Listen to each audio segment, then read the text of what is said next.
ಮನೋವಿಹಾರಿಣಿ.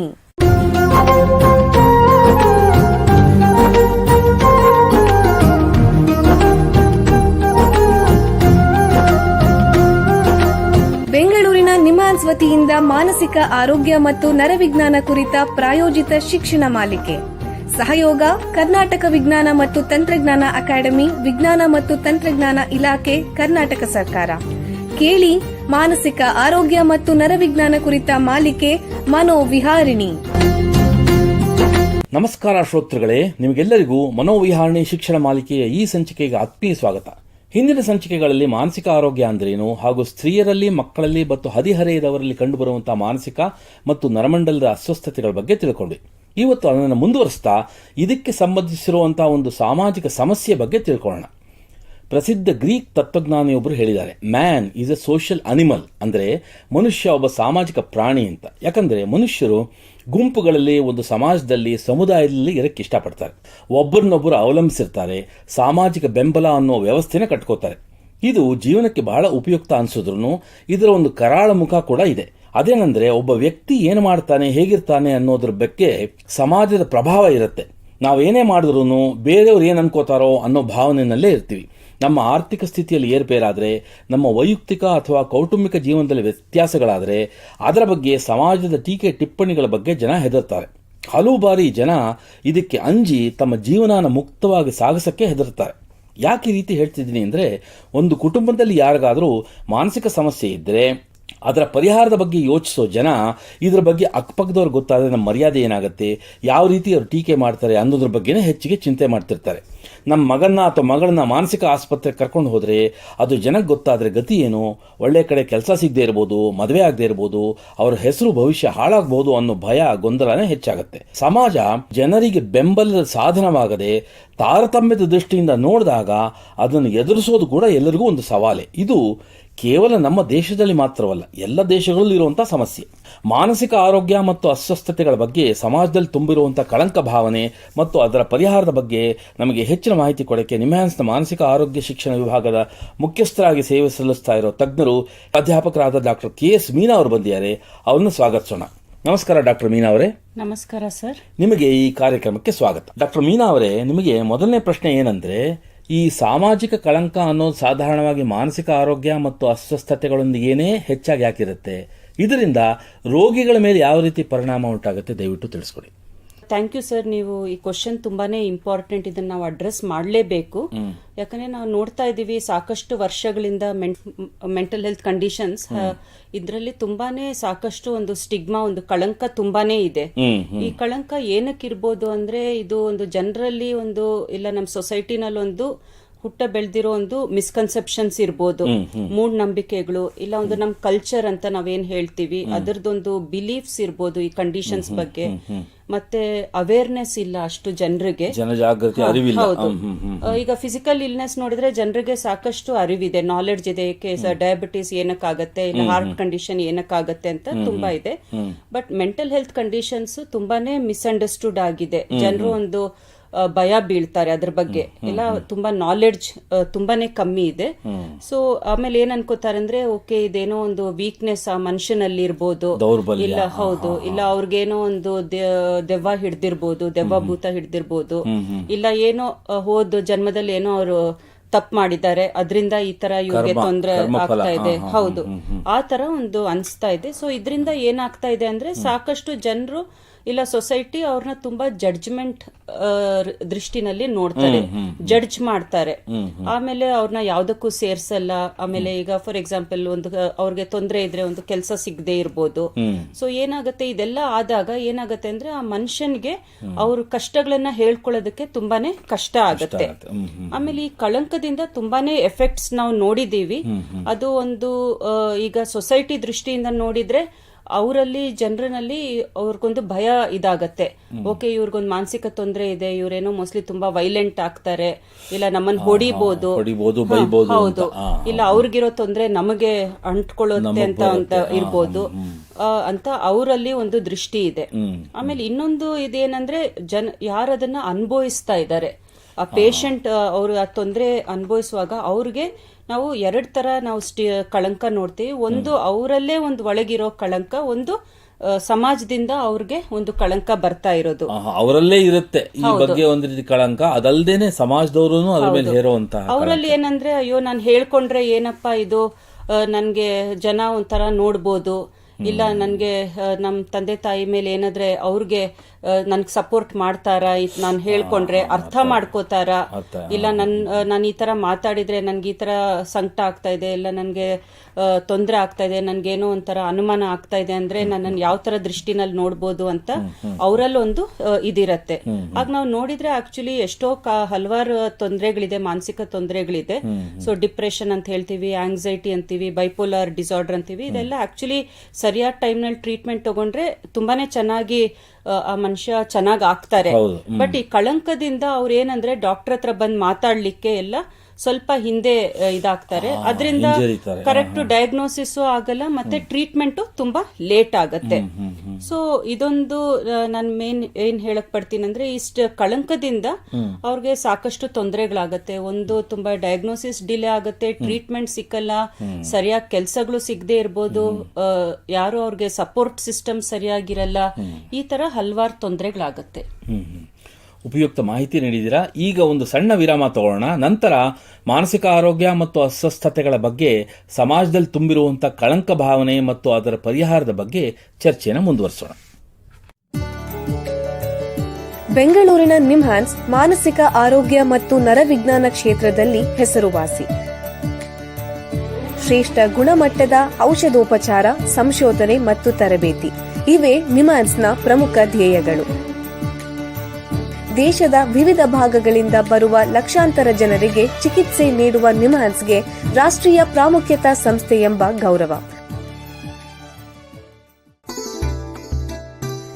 ಚಿಕಿತ್ಸೆ ಮತ್ತು ವೈದ್ಯಕೀಯ ಸೇವೆಗಳ ಜೊತೆಯಲ್ಲಿ ನರರೋಗ ಮತ್ತು ಮನೋವೈದ್ಯಕೀಯ ಪುನರ್ವಸತಿ ಸೇವೆಗಳು, ಸಮುದಾಯ ಮಟ್ಟದ ಆರೋಗ್ಯ ಕಾರ್ಯಕ್ರಮಗಳನ್ನು ನಡೆಸುವುದು ಹಾಗೂ ಜನಜಾಗೃತಿ ಮೂಡಿಸುವ ಕೆಲಸಗಳಲ್ಲಿ ಸಕ್ರಿಯವಾಗಿದೆ ನಿಮ್ಹಾನ್ಸ್. ಈ ನಿಟ್ಟಿನಲ್ಲಿ ಆಕಾಶವಾಣಿಯ ಶ್ರೋತೃಗಳಿಗೆ ನರಮಂಡಲ ಮತ್ತು ಮಾನಸಿಕ ಆರೋಗ್ಯದ ಬಗ್ಗೆ ಉಪಯುಕ್ತ ಮಾಹಿತಿ ನೀಡುವುದೇ ಕರ್ನಾಟಕ ವಿಜ್ಞಾನ ಮತ್ತು ತಂತ್ರಜ್ಞಾನ ಅಕಾಡೆಮಿಯ ಸಹಯೋಗದೊಂದಿಗೆ ಮೂಡಿಬರುತ್ತಿರುವ ಈ ಮನೋವಿಹಾರಿಣಿ ಶಿಕ್ಷಣ ಮಾಲಿಕೆಯ ಮೂಲ ಉದ್ದೇಶ. ವಿರಾಮದ ನಂತರ ಮನೋವಿಹಾರಣಿಯ ಈ ಸಂಚಿಕೆಗೆ ನಿಮಗೆಲ್ಲರಿಗೂ ಮತ್ತೊಮ್ಮೆ ಸ್ವಾಗತ. ವಿರಾಮಕ್ಕೆ ಮುಂಚೆ ಮಾನಸಿಕ ಆರೋಗ್ಯ ಮತ್ತು ಅಸ್ವಸ್ಥತೆಗಳ ಬಗ್ಗೆ, ಸಮಾಜದಲ್ಲಿ ತುಂಬಿರುವಂತಹ ಕಳಂಕ ಭಾವನೆಯ ಬಗ್ಗೆ ನಿಮ್ಹಾನ್ಸ್ನ ತಜ್ಞರಾದ ಡಾಕ್ಟರ್ ಮೀನಾ ಅವರ ಹತ್ರ ಮಾತಾಡ್ತಾ ಇದ್ದೆ. ಈಗ ಈ ಚರ್ಚೆಯನ್ನು ಮುಂದುವರಿಸೋಣ. ಡಾಕ್ಟ್ರೇ, ಈ ಸಾಮಾಜಿಕ ಕಳಂಕವನ್ನ ಸಮಾಜದಿಂದ ತೊಡೆದುಹಾಕಕ್ಕೆ ಸಾಧ್ಯವೇ? ಖಂಡಿತ ನಾವು ಈ ಕಳಂಕನ ತುಂಬಾನೇ ಅಡ್ರೆಸ್ ಮಾಡಬಹುದು, ಇದನ್ನ ಕಮ್ಮಿನೂ ಮಾಡಬಹುದು. ಬಟ್ ಇದಕ್ಕೆ ಏನಂದ್ರೆ, ಇದು ಒಬ್ರ ಕೈನಲ್ಲಿ ಆಗಲ್ಲ, ತುಂಬಾ ಜನ ಕೈಗೂಡ್ಬೇಕು ಇದಕ್ಕೆ. ನಾನು ಒಂದು ಎಕ್ಸಾಂಪಲ್ ಇಂದ ಶುರು ಮಾಡ್ತೀನಿ. ಎಷ್ಟೋ ವರ್ಷಗಳ ಮುಂದೆ ಎಲ್ಲಾರ್ಗೂ ಶರಪಂಜರ ಫಿಲಂ ಚೆನ್ನಾಗಿ ಗೊತ್ತು. ಸೊ ಪುಟ್ಟಣ್ಣ ಕಣಿಗಾಲ್ ಸರ್ ಡೈರೆಕ್ಟರ್ ಆ ಫಿಲಂಗೆ. ಹೌದು. ಸೊ ಅವರು ಎಷ್ಟು ಚೆನ್ನಾಗಿ ಆ ಟೈಮ್ ನಲ್ಲಿ ಆ ಕಳಂಕ ಬಗ್ಗೆ ಆ ಫಿಲಂ ನಲ್ಲಿ ಡಿಪಿಕ್ಟ್ ಮಾಡಿದ್ದಾರೆ. ಕಲ್ಪನಾ ಅವ್ರು ಎಷ್ಟು ಬ್ಯೂಟಿಫುಲ್ ಆಗಿ ಆಕ್ಟ್ ಮಾಡಿದ್ದಾರೆ. ಅವ್ರು ಆಕ್ಚುಲಿ ಎಷ್ಟೋ ಆ ಇಸ್ವಿನಲ್ಲೇ ಬಂದು ನಿಮ್ಹಾನ್ಸ್ ನಲ್ಲಿ ಡಾಕ್ಟರ್ಸ್ ಹತ್ರ ಮಾತಾಡಿ ಅಷ್ಟು ಅಕ್ಯುರೇಟ್ ಆಗಿ ಆ ಕಥೆನ ಡಿಪಿಕ್ಟ್ ಮಾಡಿ, ಒಂದು ಮೆಂಟಲ್ ಹೆಲ್ತ್ ಕಂಡೀಷನ್ ಯಾವ ತರ ಇರುತ್ತೆ, ಜನ ಯಾವ ತರ ಅವ್ರಿಗೆ ಟ್ರೀಟ್ ಮಾಡ್ತಾರೆ, ಮತ್ತೆ ಟ್ರೀಟ್ಮೆಂಟ್ ತಗೊಂಡ್ರೆ ಹೇಗೆ ಚೆನ್ನಾಗಾಗಿ ತಿರುಗಿ ಆ ಕಳಂಕದಿಂದ ಅವರು ತಿರುಗಿ ಅವ್ರಿಗೆ ತೊಂದರೆ ಆಗತ್ತೆ ಅಂತ. ಸೊ ನಾನು 4 ಪಾಯಿಂಟ್ ಹೇಳಕ್ ಇಷ್ಟಪಡ್ತೀನಿ ಇದನ್ನು. ಒಂದು, ಎಜುಕೇಶನ್ ಸರ್. ನಾವು ಸಾಕಷ್ಟು ರಿಸರ್ಚ್ ನಲ್ಲಿ ನೋಡಿದೀವಿ, ಮತ್ತೆ ನಿಮ್ಮ ನ್ಯಾಷನಲ್ ಮೆಂಟಲ್ ಹೆಲ್ತ್ ಸರ್ವೆನಲ್ಲೂ ನೋಡಿದೀವಿ. ಎಜುಕೇಶನ್ ತುಂಬಾನೇ ಇಂಪಾರ್ಟೆಂಟ್, ಒಂದು ಟ್ರೀಟ್ಮೆಂಟ್ ಗ್ಯಾಪ್ ನ ನಾವು ಮಿನಿಮೈಸ್ ಮಾಡೋದಕ್ಕೆ. ಸೊ ಅದೊಂದು ತುಂಬಾನೇ ಎಫೆಕ್ಟಿವ್ ಮೆಥಡ್. ಸ್ಕೂಲ್ಸ್ ಆಗ್ಲಿ, ಇಲ್ಲ ಆಫೀಸ್ಗಳಾಗ್ಲಿ, ಇಲ್ಲ ಯಾವುದೇ ಒಂದು ಕಮ್ಯುನಿಟಿನಲ್ಲಿ ಮೆಂಟಲ್ ಹೆಲ್ತ್ ಹೇಗೆ ಫಿಸಿಕಲ್ ಹೆಲ್ತ್ ತರಾನೇ ಅಂತ ಒಂದು ಇಂಪಾರ್ಟೆನ್ಸ್ ನಾವು ಎಜುಕೇಶನ್ ಮೂಲಕ ಹೇಳಬೇಕು. ಹೌದು. ಆಮೇಲೆ ಜನರು ಅರ್ಥ ಮಾಡ್ಕೋಬೇಕು, ಏನಂದ್ರೆ ಇದು ಹೇಗೆ ಫಿಸಿಕಲ್ ಕಂಡೀಷನ್ ನಾವು ಹೋಗಿ ಟ್ರೀಟ್ಮೆಂಟ್ ತಗೋತೀವಿ, ಮೆಂಟಲ್ ಹೆಲ್ತ್ ಕಂಡೀಷನ್ ಟ್ರೀಟ್ಮೆಂಟ್ ಇದೆ. ಇದು ಒಂದು ಏನಂದ್ರೆ ಬ್ರೈನ್ ನಲ್ಲಿ ಏನೋ ಒಂದು ರಾಸಾಯನ ಪದಾರ್ಥಗಳಿಂದ ಆಗೋ ಒಂದು ಕಾಯಿಲೆ ತರಾನೇ ಟ್ರೀಟ್ಮೆಂಟ್ ತಗೊಂಡ್ರೆ ಖಂಡಿತ ಚೆನ್ನಾಗ್ ಆಗ್ತಾರೆ. ಮತ್ತೆ ಇನ್ನೊಂದು ಸೆಕೆಂಡ್ ಪಾಯಿಂಟ್ ಏನಂದ್ರೆ, ಇದು ಸಾಕಷ್ಟು ನಾವು ರಿಸೋರ್ಸಸ್ ಪ್ರೋಗ್ರಾಮ್ಸ್ ನ ಮಾಡ್ಲೇಬೇಕಾಗತ್ತೆ. ಸೊ ಕಳಂಕ ಏನಂದ್ರೆ ಬರೀ ಎಜುಕೇಶನ್ ಒಂದು ಮಾಡ್ಬಿಟ್ರೆ ಸಾಕಾಗಲ್ಲ. ಸೊ ಇದಕ್ಕೆ ಅವೇರ್ನೆಸ್ ಮೂಡ್ಲಿಕ್ಕೆ ನಾವು ಒಂದು ರಿಸೋರ್ಸಸ್ ಮಾಡ್ಬೇಕಾಗತ್ತೆ. ಸೊ ಆ ರಿಸೋರ್ಸಸ್ ಈಗ ಪುಟ್ಟಣ್ಣ ಕಣಿಗಾಲ್ ಸರ್ ಫಿಲಮ್ ನ ಯೂಸ್ ಮಾಡ್ಕೊಂಡ್ರು ರಿಸೋರ್ಸ್ ನ ಇದ್ ಮಾಡೋದಕ್ಕೆ. ಒಬ್ಬೊಬ್ರು ಬುಕ್ಸ್ ಬರೀತಾರೆ, ಒಬ್ಬೊಬ್ರು ಬ್ರೋಷರ್ಸ್, IECs, ಡಾಕ್ಯುಮೆಂಟ್ರಿ ಫಿಲಮ್ಸ್, ಆ ತರ ಹಲವಾರು ಇದಿರುತ್ತೆ. ಮತ್ತೆ ಪ್ರೋಗ್ರಾಮ್ಸ್ ಡೆವಲಪ್ ಮಾಡ್ಕೋಬಹುದು. ಒಂದು ವರ್ಕ್ಶಾಪ್ಸ್ ಅಂತ ನಾವು ಹೇಳ್ತೀವಿ, ಆಫೀಸ್ಗಳಲ್ಲಿ, ಸ್ಕೂಲ್ಸ್ ನಲ್ಲಿ ಒಂದು ಪ್ರೋಗ್ರಾಮ್ಸ್ ಮಾಡಿನೂ ಇದ್ರ ಬಗ್ಗೆ ಒಂದು ಅವೇರ್ನೆಸ್ ಮೂಡಬಹುದು. ವಿವಿಧ ಮಾಧ್ಯಮಗಳ ಮೂಲಕ ಹೌದು ಜನಜಾಗೃತಿ ಮೂಡಿಸಬೇಕು ಅಂತಿದ್ದೀರಾ? ಹೌದು. ಆಮೇಲೆ ಮೂರನೇದು ತುಂಬಾ ಇಂಪಾರ್ಟೆಂಟ್ ಅಂದ್ರೆ ಮೀಡಿಯಾ ರೋಲ್ ತುಂಬಾನೇ ಇಂಪಾರ್ಟೆಂಟ್. ಒಂದೊಂದ್ಸತಿ ಏನಾಗುತ್ತೆ, ಮೀಡಿಯಾನಲ್ಲಿ ನಾವು ಜಾಸ್ತಿ ನೆಗೆಟಿವ್ ಕಥೆಗಳನ್ನೇ ನಾವು ಇದ್ ಮಾಡ್ತೀವಿ. ಸೊ ಅದನ್ನ ನಾವು ಇದನ್ನ ಚೇಂಜ್ ಮಾಡ್ಬೇಕು. ಇವಾಗ ಆದಷ್ಟು ಪೇಷಂಟ್ ಈ ತರ ಕಾಯಿಲೆಯಿಂದ ಎಷ್ಟು ಚೆನ್ನಾಗಿ ಆಗಿದ್ದಾರೆ ಅಂತ ಒಂದು ಪಾಸಿಟಿವ್ ಸ್ಟೋರೀಸ್ ನ ಕ್ಯಾರಿ ಮಾಡಿದ್ರೆ ಹೌದು ಈ ಕಳಂಕವನ್ನು ನಾವು ಅಡ್ರೆಸ್ ಮಾಡ್ಕೋಬಹುದು. ಯಾಕಂದ್ರೆ ನಾವು ಎಷ್ಟೋ ವರ್ಷಗಳಿಂದ ನೋಡ್ತಾ ಇದೀವಿ, ಫಿಲಮ್ಸ್, ಟಿವಿ ಸೀರಿಯಲ್ಸ್ ಎಲ್ಲ ತುಂಬಾನೇ ನೆಗೆಟಿವ್ ಪೋರ್ಟ್ರೇಲ್ ಮಾಡಿ ಈ ಫಿಯರ್ನ, ಈ ಕಳಂಕನ ಜಾಸ್ತಿ ಮಾಡಿದ್ದಾರೆ. ಆಮೇಲೆ ಇನ್ನೊಂದು ಏನಂದ್ರೆ ನ್ಯೂಸ್ ಪೇಪರ್ಸ್ ಆಗ್ಲಿ ಎಲ್ಲ ಇದನ್ನಲ್ಲೂ ಒಂದು ಸ್ಯೂಸೈಡ್ ಅಂತ ನಾವು ಹೇಳ್ತೀವಿ, ಹೆಲ್ಪ್ ಇದೆ ಸ್ಯೂಸೈಡ್ ಪ್ರಿವೆಂಟ್ ಮಾಡ್ಲಿಕ್ಕೆ. ಸೊ ಯಾವ ತರ ಒಂದು ಪ್ರೆಸ್ ಇನ್ಫಾರ್ಮೇಶನ್ ಆಗ್ಲಿ, ಏನೇ ಒಂದು ಅವ್ರದ್ದು ಒಂದು ಗೈಡ್ ಲೈನ್ಸ್ ಇರುತ್ತೆ, ಅದನ್ನ ಒಂದು ಫಾಲೋ ಮಾಡಿ ಜನರಿಗೆ ಕರೆಕ್ಟ್ ಆಗಿ ಅದನ್ನ ತಿಳಿದುಕೊಟ್ರೆ ಅದನ್ನಲ್ಲಿಂದಾನು ಒಂದು ಈ ಕಳಂಕವನ್ನು ನಾವು ಕಮ್ಮಿ ಮಾಡಬಹುದು. ಇದ್ರ ಬಗ್ಗೆ ಯಾವ್ದಾದ್ರು ಶೈಕ್ಷಣಿಕ ಅಥವಾ ನಿರ್ದಿಷ್ಟವಾದ ಜನಜಾಗೃತಿ ಕಾರ್ಯಕ್ರಮಗಳಿದೆಯೇ?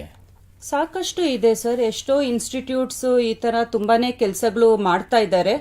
ಒಂದು ಎಜುಕೇಶನ್ ನ ಇನ್ಕ್ರೀಸ್ ಮಾಡ್ಲಿಕ್ಕೆ, ಸ್ಟಿಗ್ಮಾನ ನಾವು ಒಂದು ರೆಡ್ಯೂಸ್ ಮಾಡ್ಲಿಕ್ಕೆ. ಸೊ ಈಗ ನಾವು ನಿಮ್ಹಾನ್ಸ್ ನಲ್ಲಿ ನೋಡಿದ್ರೆ ಎಷ್ಟೋ ಡಿಪಾರ್ಟ್ಮೆಂಟ್ಸ್ ಇದೆ, ಸ್ಕೂಲ್ಸ್ ನಲ್ಲಿ, ಕಾಲೇಜಸ್ ನಲ್ಲಿ, ಟೀಚರ್ಸ್ ಮತ್ತೆ ಪೇರೆಂಟ್ಸ್ ಜೊತೆ, ಇಲ್ಲ ಇನ್ಫೋಸಿಸ್ ಆಗ್ಲಿ ಎಷ್ಟೊಂದು ಕಂಪ್ನಿಗಳ ಜೊತೆ ಮೆಂಟಲ್ ವೆಲ್ ಬೀಯಿಂಗ್ ವರ್ಕ್ಶಾಪ್ ನಾವು ಮಾಡ್ತಾ ಇದ್ದೀವಿ. ಇಂಡಿಯನ್ ಏರ್ ಫೋರ್ಸ್ ಆಗ್ಲಿ, ಇಂಡಿಯನ್ ಆರ್ಮಿ ಅವ್ರ ಜೊತೆ ಎಲ್ಲಾನು ಸಾಕಷ್ಟು ಮಾಡ್ತಾ ಇದ್ದೀವಿ. ಆಮೇಲೆ ಈ ಸೆಷನ್ಸ್ ಏನ್ ಮಾಡುತ್ತೆ ಅಂದ್ರೆ ಹೇಗೆ ಈ ಮೆಂಟಲ್ ಇಲ್ನೆಸ್ ನ ರೆಕಗ್ನೈಸ್ ಮಾಡಬಹುದು, ಒಂದು ಸಪೋರ್ಟ್ ಯಾವ ತರ ನಾವು ತಗೋಬಹುದು, ಮತ್ತೆ ಯಾವ ತರ ಇದನ್ನ ಇನ್ನ ಒಂದು ಕಳಂಕ ಇಲ್ಲದೆ ಫ್ರೀ ಆಗಿ ನಾವು ಮಾತಾಡ್ಕೋಬಹುದು ಮಾಡ್ತಾ ಇದೀವಿ. ಸೊ ಸಾಕಷ್ಟು ಪ್ರೋಗ್ರಾಮ್ಸ್ ಇದೆ. ಈಗ ನಾವು ನೋಡಿದ್ರೆ ವಾಕಿಂಗ್ ಟೂರ್ ಆಫ್ ನಿಮ್ಹಾನ್ಸ್ ಅಂತ ಇದೆ ಒಂದು ಇದ್ ಮಾಡೋದಕ್ಕೆ. ಮತ್ತೆ ರೀಸೆಂಟ್ ಆಗಿ ನಾವು ಮನೋತ್ಸವ ಅಂತ ನಾವೊಂದು ನ್ಯಾಷನಲ್ ಪ್ರೋಗ್ರಾಮ್ ಮಾಡಿದ್ವಿ ಮೆಂಟಲ್ ಹೆಲ್ತ್ ಬಗ್ಗೆ. ಇದೆಲ್ಲಾನು ಸಾಕಷ್ಟು ಒಂದು ಕ್ಯಾಂಪೇನ್ಸ್ ನಾವು ಮಾಡ್ಬೇಕಾಗತ್ತೆ, ಸೋಷಿಯಲ್ ಕ್ಯಾಂಪೇನ್ ಅಂತ ನಾವು ಹೇಳ್ತೀವಿ. ನಾಗರಿಕರಾಗಿ ಸಾಮಾನ್ಯ ಜನ ನಮ್ಮಂಥವ್ರು ನಮ್ಮ ಜವಾಬ್ದಾರಿ ಏನು ಅಂತ ದಯವಿಟ್ಟು ತಿಳಿಸ್ಕೊಡಿ ಸರ್. ಫಸ್ಟ್ ನಾನು ಏನ್ ಹೇಳೋದಂದ್ರೆ, ನಮ್ಗೆ ನಾವೊಂದು ಎಜುಕೇಶನ್ ಮಾಡ್ಕೋಬೇಕು ಇದ್ರ ಬಗ್ಗೆ. ಆ ಎಜುಕೇಶನ್ ಇಂದ ನಮ್ಗೊಂದು ಎಂಪವರ್ಮೆಂಟ್ ಬರುತ್ತೆ. ಅಂದ್ರೆ ನಾವು ಎಂಪವರ್ ಮಾಡ್ಬೋದು. ನಮ್ಗೆ ಈ ಎಜುಕೇಶನ್ ಇದೆ, ನಾವು ಅದನ್ನ 4 ಜನಕ್ಕೆ ಹೇಗೆ ಅದನ್ನ ನಾವು ಹಂಚ್ಬೋದು ಅಂತ. ಆಮೇಲೆ ಅದೊಂದು ದಾರಿ ಮಾಡ್ಕೊಡತ್ತೆ ಈ ಪೇಷಂಟ್ಸ್ ಗೆ. ಓಕೆ, ಈ ತರ ಸಿಂಪ್ಟಮ್ಸ್ ಬರ್ತಾ ಇದೆ ಅಂತಾಗ ತಕ್ಷಣ ಹೇಗೆ ಆದಷ್ಟು ಬೇಗ ವೈದ್ಯರ ಹತ್ರ ಹೋದ್ರೆ ಪರಿಹಾರ ಪಡಿಬಹುದು. ಆಮೇಲೆ ತುಂಬಾ ಇಂಪಾರ್ಟೆಂಟ್ ಏನಂದ್ರೆ ನಾವು ಒಂದು ಕಂಪ್ಯಾಷನ್ ಡೆವಲಪ್ ಮಾಡ್ಕೋಬೇಕು ಸರ್. ಆಮೇಲೆ ನಾವು ಅನುಕಂಪ ತೋರಿಸಿದಾಗ ಅವರು ಮಾತಾಡ್ಲಿಕ್ಕೂ ಅವ್ರಿಗೆ ಧೈರ್ಯ ಬರುತ್ತೆ, ನನ್ಗೆ ಈ ತರ ತೊಂದರೆ ಆಗ್ತಾ ಇದೆ ಅಂತ. ಸೊ ಎಲ್ಲರೂ ಕೈಗೂಡಿ ಈ ಕಳಂಕವನ್ನ ಖಂಡಿತ ಮುರಿಬಹುದು. ಜಸ್ಟ್ ಲೈಕ್ ಫಿಸಿಕಲ್ ಹೆಲ್ತ್ ಹೇಗೆ ಮೆಂಟಲ್ ಹೆಲ್ತ್ ಗೂ ಅಷ್ಟೇ ಒಂದು ವ್ಯಾಲ್ಯೂ ಇದೆ. ಆಮೇಲೆ ಆತರ ಜನರಿಗೆ ಆತರ ತೊಂದರೆ ಇರುವಾಗ ಅವ್ರನ್ನ ಹೇಗೆ ನಾವು ಪ್ರೊಟೆಕ್ಟ್ ಮಾಡಿ ಅವ್ರನ್ನ ನಾವು ಒಂದು ಸಪೋರ್ಟಿವ್ ಆಗಿ ಒಂದು ಎನ್ವಿರಾನ್ಮೆಂಟ್ ಕ್ರಿಯೇಟ್ ಮಾಡಬಹುದು ಅಂತ ನಮ್ಮೆಲ್ಲರನ್ನ ಡ್ಯೂಟಿ ಅಂತ ನನ್ಗನ್ಸುತ್ತೆ. ಡಾಕ್ಟರ್ ಮೀನಾ ಅವರೇ, ಎಲ್ಲ ಕೇಳುಗರಿಗೆ ಮಾನಸಿಕ ಆರೋಗ್ಯ ಮತ್ತು ಅಸ್ವಸ್ಥತೆಗಳ ಬಗ್ಗೆ, ಸಮಾಜದಲ್ಲಿ ತುಂಬಿರುವಂತಹ ಕಳಂಕ ಭಾವನೆ ಮತ್ತು ಅದರ ಪರಿಹಾರದ ಬಗ್ಗೆ ಉಪಯುಕ್ತ ಮಾಹಿತಿ ನೀಡಿದ್ದೀರಾ. ನಿಮಗೆ ಎಲ್ಲರ ಪರವಾಗಿ ಧನ್ಯವಾದಗಳು. ಶ್ರೋತೃಗಳೇ, ಮಾನಸಿಕ ಆರೋಗ್ಯ ಮತ್ತು ನರವಿಜ್ಞಾನ ಬಗ್ಗೆ ಇನ್ನೂ ಹೆಚ್ಚಿನ ಮಾಹಿತಿಯೊಂದಿಗೆ ಮುಂದಿನ ಸಂಚಿಕೆಯಲ್ಲಿ ಭೇಟಿಯಾಗೋಣ. ನಮಸ್ಕಾರ. ಇಲ್ಲಿಯವರೆಗೆ ಬೆಂಗಳೂರಿನ ನಿಮ್ಹಾನ್ಸ್ ವತಿಯಿಂದ ಮಾನಸಿಕ ಆರೋಗ್ಯ ಮತ್ತು ನರವಿಜ್ಞಾನ ಕುರಿತ ಪ್ರಾಯೋಜಿತ ಶಿಕ್ಷಣ ಮಾಲಿಕೆ ಮನೋವಿಹಾರಿಣಿ ಕೇಳಿದಿರಿ.